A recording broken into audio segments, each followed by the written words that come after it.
welcome back. I am back by popular demand. Thank you. Oh, absolutely. And look, I just want to be very clear here. Sorry about that. There are times where briefings get delayed for reasons outside of our control, and we wanted to make sure you all had the opportunity to cover the president signing those bills for to support veterans, which is incredibly important, as you all know. And so taking your questions is very important to us, and which is why we do it almost every day and when we can, and it's why we strive to be responsive to your questions here in the briefing room, on TV, as I did this morning, and individual conversations with administration officials, and our team does this on a daily basis. So with that, I wanted to just come in and take additional questions for a few more minutes, I know a lot of you have deadlines yourselves and have to do evening TV, so won't be here for too long. But I did want to come out and take some questions. Okay, let's see. Karine. All right, I'm going to try and call on people I haven't called and start in the back. But there's like all these. Go ahead. Go ahead. I don't think I've called on you yet. Not lately, so thank you. Listen, Matthew McConaughey was banging on that podium just a few minutes ago before you left, and he had some specific policy asks, and a lot of them were, not all of them, but a lot were about guns. He wanted to raise the age from 18 to 21 for AR-15s. He talked about a waiting period for AR-15s, and he talked about red flag laws and background checks.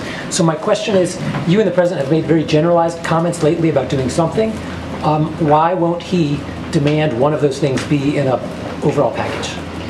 You're talking about the president. Why won't he demand? I know he supports the policies, but Yeah. is his message to these negotiators that those gun measures need to be in the package? His message to the negotiators is that we have to do something. His message is to the American people, we have to do something. He went to Uvalde, as you know, he went to Buffalo, and when he was in Uvalde, and I was there with him, and some of you were there with him as well, the two words that he heard over and over again is do something. And so he is very encouraged by the engagement that he's seeing on the Senate side with the bipartisan group, and he wants to give them the space.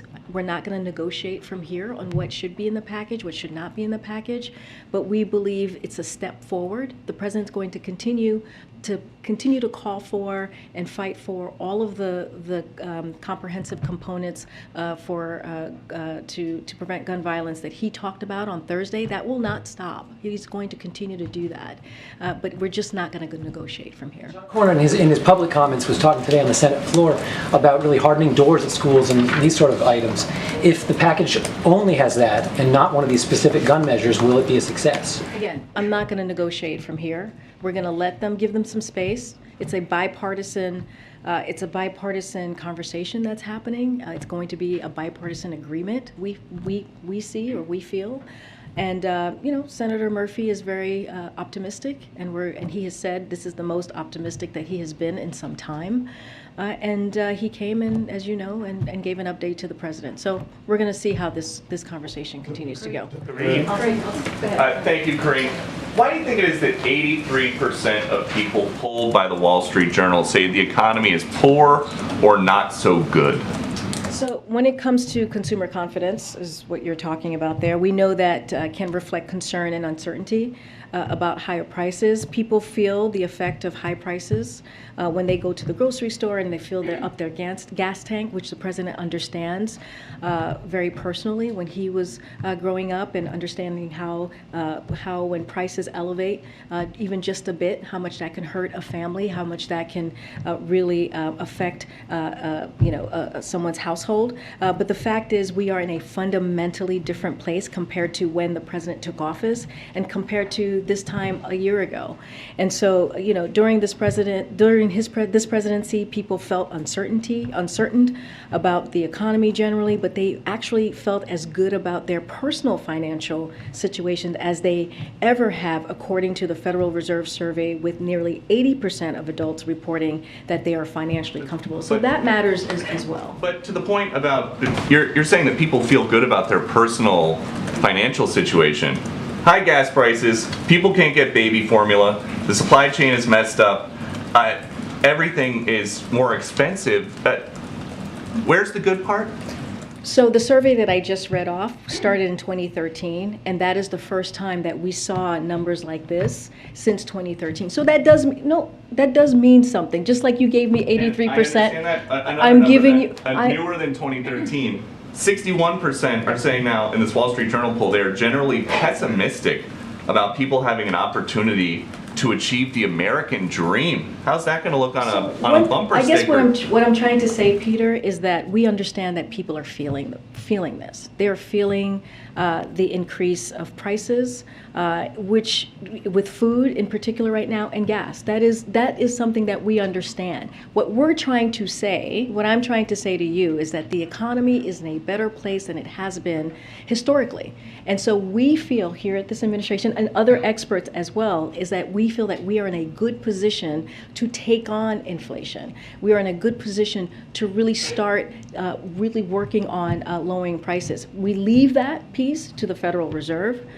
They have the monetary policies to deal with to have the best tools to make sure that we bring down inflation. That's the pain that the American family is feeling. And so that's what we're saying. What we're saying is that we were in a different place a year ago, and now we are in a much better place economically, but there's still work to do, and we understand that. Okay, and then just quickly on gas prices, the Energy Secretary Granholm is saying, oh, well, if you went to Canada, you'd be paying $6.25 a gallon. If you went to Germany, you'd be paying over $8.80. In the UK, it's almost $8 a gallon. What kind of an argument is that? What she's trying to say, and what we have all been trying to say, is this is a global challenge. This is not just in the United States that people are feeling inflation or people are seeing elevated gas prices. This is a job to protect Americans from global challenges. He's doing his part in trying to make sure that the American people feel the impact less. But here's the thing, and we've talked about this, since Russia invaded Ukraine, we have seen gas prices, these are the facts, go up by $1.51. We have seen food prices go up because of what Ukraine and Russia represent when it comes to wheat and corn. This is just a fact. This is what we have seen for the past several months. The president has done, he's tapped into the Strategic Petroleum Reserve in a historic way with a million barrels of oil a month for 6 months. We have made the announcement of the E15, the homegrown biofuels that is going to help families in the Midwest. So we know there is more to do. We're not disagreeing here. We know that there is more to do, and we're going to continue to do the work. Does the president have any plans to invite any Republican senators to the White House before he leaves for Los Angeles? I don't have any meetings to preview for you. Has he spoken to any Republicans as it comes to gun legislation? I don't have any meetings or calls to read out. Okay. Go ahead. Karine, thank you. I know you don't want to negotiate from the podium. I just want to try one more time. It seems as though talks are coalescing around more funding for mental health, school safety, and then expanded background checks and encouraging states to adapt red flag laws. Is that the type of compromise legislation the president would sign? Would he sign that? Again, I'm not going to negotiate from here. I'm not going to talk through the contours of the plan. They're still having those conversations on the other side of the hill. But I can say, let me finish. I'll get to, hopefully this will answer it, which is he supports red flag laws. That is something that he has supported for some time. He even talked about the red flag law that is in Delaware is named after his son, Bo Biden, who was, as you know, the Attorney General in Delaware. He has talked about expanding background checks. I have talked about it. He has talked about it. We've all talked about it. So clearly, those are two things that we know are popular. The red flag law. I read a poll here yesterday that has 72% for the red flag laws. We know that expanding background check is overwhelmingly popular as well. So clearly, those are two things that he supports. But we do not want to give them some space, don't want to get in the middle of their negotiation. Sort of what I'm asking, Karine, is particularly as it relates to the red flag laws, what it seems to be coalescing around is a deal that would encourage states to adapt red flag laws. Is that good enough for President Biden? I think it's a step. When red flag laws are actually enacted, it saves lives. We have seen that in Florida.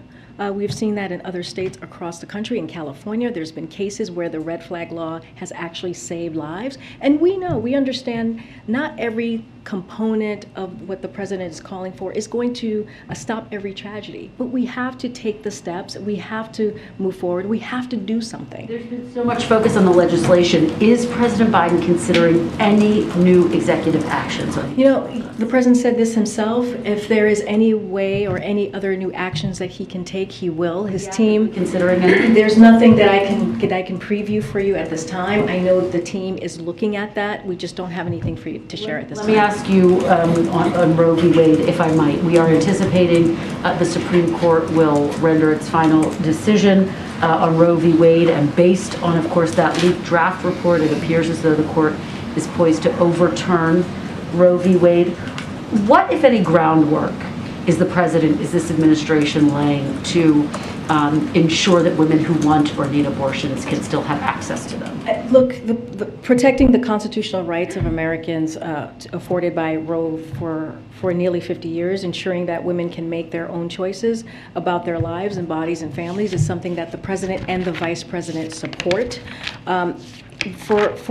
We've taken actions over the past year and a half on making sure that women have the protection that they need, issuing a presidential memorandum to protect and expand access to comprehensive reproductive health care, and to revoke the Mexico City policy of global gag rule that prohibits federal funding for organizations that provide abortion counseling or referrals, issuing a final rule to strengthen the Title X family planning program, fulfilling the administration's commitment to restore access to equitable, affordable, client-centered, quality family planning services. So we have done an array of things over the past year and a half to give the protection that women need. Obviously, the decision, it was a draft decision. We don't want to get into hypotheticals, and we don't want to get ahead of what is actually going to come forth, but it's something that it concerns us. All of the pieces of legislation that we see coming out of the states that are incredibly radical, we've called them that, and it does give us concern. Are there any tangible actions that the administration will take if it's overturned on that day or that week to ensure that women who need abortions can have access to them, or that they can cross state lines to access an abortion? One thing that I can say, I don't have anything to preview or to announce or to lay out at this time. What I can say is that our team here, the Gender Policy Council, the Domestic Policy Council, the agencies who are involved, like HHS, have been in constant communication with groups on what we can do from here. I just don't have anything to preview. Go ahead, Karine, the January 6th committee is going to hold its first public hearing on Thursday while the president's in California.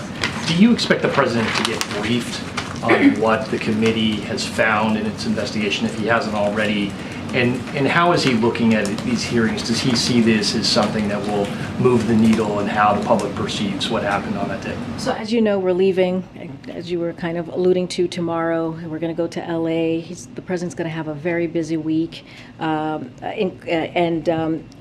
You know, of course, he will be keeping up on the committee's work, as he has been, and I'm sure he'll be following the news from the hearing as well. I don't have anything else in particular to share here. The president has been consistent, voicing his support for the vital work of the bipartisan January 6th Select Committee, and he and his team have said many times it is critical that we have a full investigation into the events of January 6th to ensure something like what we saw that day can never happen again, and the work of this committee is crucial to that effort, and we will continue to speak out as appropriate or to defend our democracy and the rule of law, and to support those who are doing work to protect our democracy. Just one more. Senator Romney and Senator Ossoff have asked for a full investigation into the death of Shireen Abu Akleh. She was a Palestinian-American journalist with Al Jazeera. She was killed last month while reporting in the West Bank. Will the White House be supporting an investigation into her death? So we're in close touch with both Israeli and Palestinian authorities. The United States is not currently conducting an official investigation, as you know. We are working to bridge cooperation between the two parties. We have made clear our view to both Israeli and Palestinian officials, the administration's call for thorough, transparent, and impartial investigation of her killing. We expect full accountability for those responsible. We have also urged that both sides share their evidence with each other. We continue to call on all sides to maintain calm and avoid any further escalation. Great. Thanks so much. Secretary Yellen said over the weekend to CNN that she was wrong in predicting that inflation was transitory, and shortly afterward, Treasury walked back the statement. I'm just curious if the White House or any senior aides here were involved in walking back those comments. What I can tell you is that she was, even when you look at the transcript, she was clear on exactly what she meant by that, and the secretary, spoke to this herself to clarify her remarks. And it's true that nobody at the time foresaw the extent of the global challenges that have caused record inflation all around the world. In fact, even Wall Street and the private sector broadly thought that inflation would come down faster than it has. I cannot speak to private conversation, but all I can say is she put out a statement clarifying what she said. And just one more question. On Friday, senior White House staff met with members of the Congressional Black Caucus to talk about some of the president's ideas for forgiving student debt. I'm wondering what was the purpose of that meeting as the president considers it, and was there any outcome from it? I don't have any readout from that meeting from Friday night. Great, thank you. Based on what you know about the situation in both Uvalde and Buffalo, is there anything that the Senate negotiators are considering now that would have stopped those two shootings? Or either one of them? I'm no expert here, but one thing that I do know that we all know is that both the shooters were 18. And one of the things that's on the table is raising the age limit. Are you sure that's on the table? I'm so sorry. From the 18 to 21 to buy AR-15s? Because John Cornyn has... Okay, I'm just saying it's been discussed. I see. Okay. If that was on the table, that would have affected these. Okay. But you're asking me a question about what I think may have helped or stopped this awful strategy. But in terms of what's on the table in the Senate. I'm just saying that's been one of the conversations that's been out there. I do not know. Again, we're not negotiating from here. I'm just trying to make a point. This is something that the president support, raising the age from 18 to 21, because one of the things that we do know is both of the shooters were 18 years old. The one in Uvalde in particular, when he was 17, he asked his sister to buy him a gun. She said no, and as soon as he turned 18, he went and bought a gun. And so that is something that we have heard about, that's out there. That is something the president talked about on Thursday. And so I was just speaking to your question on what potentially could have helped. Well, I'm actually asking what among the things the senators are considering could have prevented. And again, I'm not going to negotiate from here. I'm just trying to help in a way to show, hey, this is something that we know is out there. This is something that the president talked about. I'm not going to negotiate from here. They're working through the contours of the plan, and we're going to let them figure that out. Can I just ask one quick one on red flag laws? So does the president prefer a federal red flag law, or does he think it's better on a state-by-state level, and the government or the federal government should incentivize states instead? Well, he supports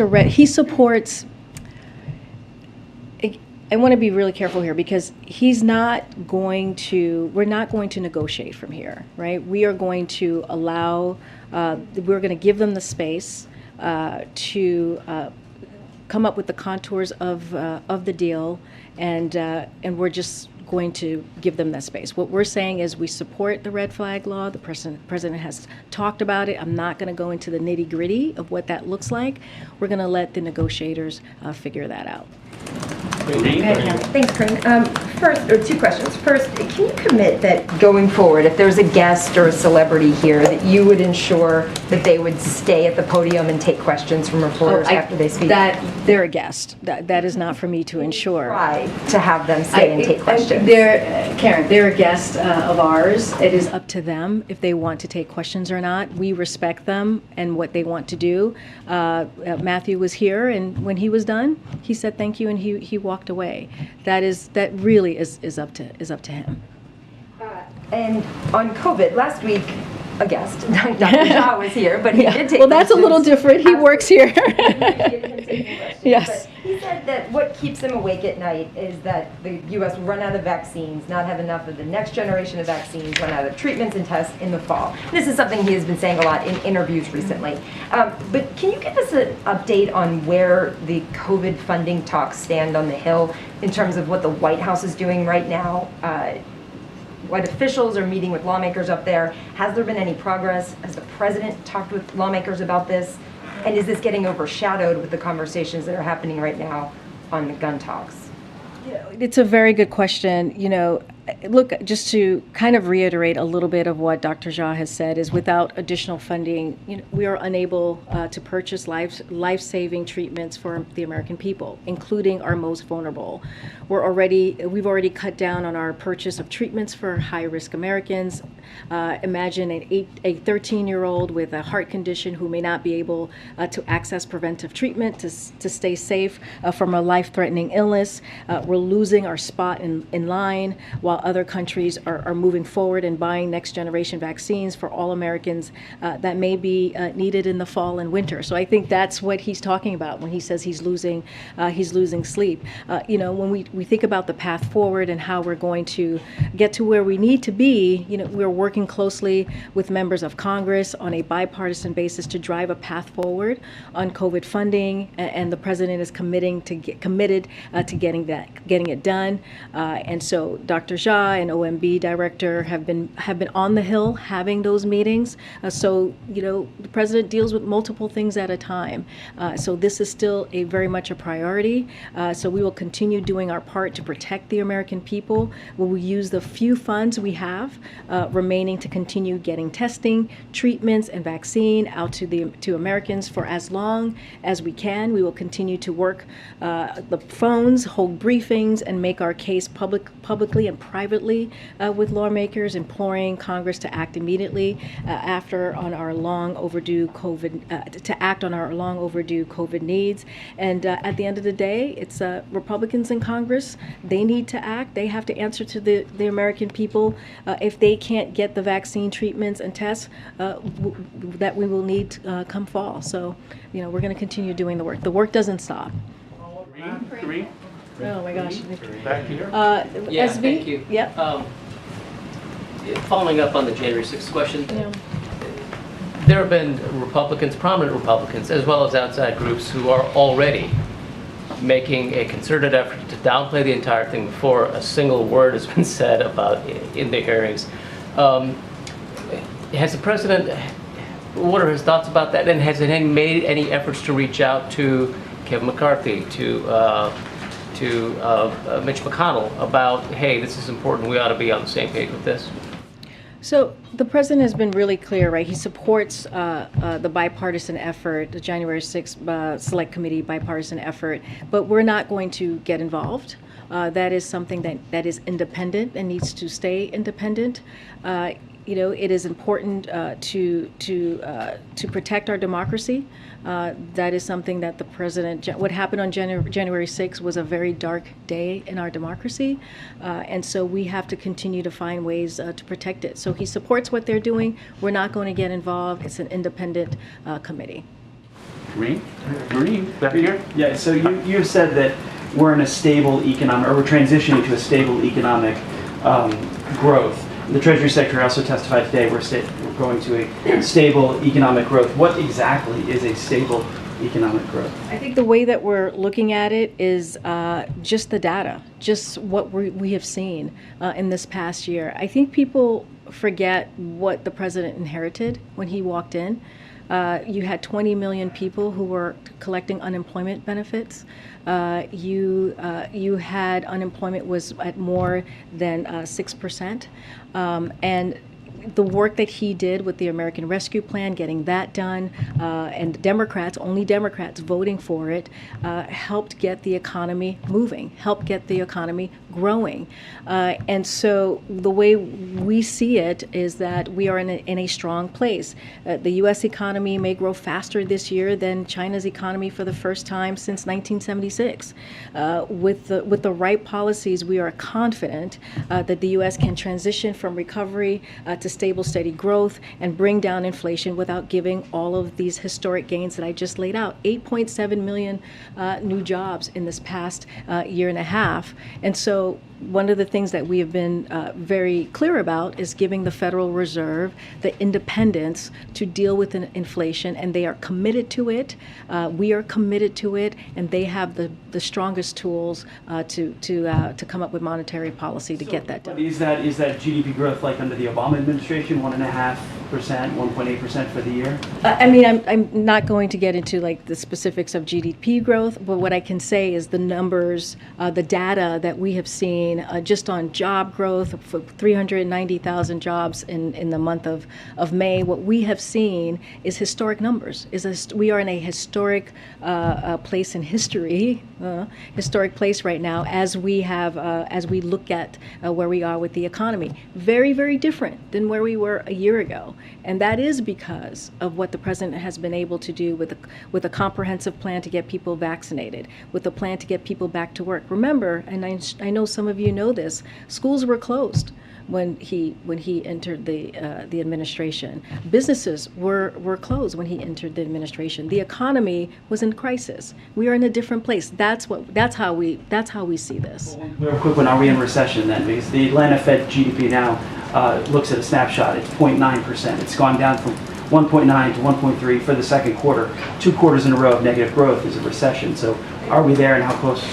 Look, the way that we see it is we have the right tools, and we are in a strong place to continue to be in this transition where we have stable growth, and that is what's important. And so that's going to be our focus. Thank you. Thank you guys. I do have to go. I really do have to go. Thank you. I appreciate that. Thanks, guys. Thank you.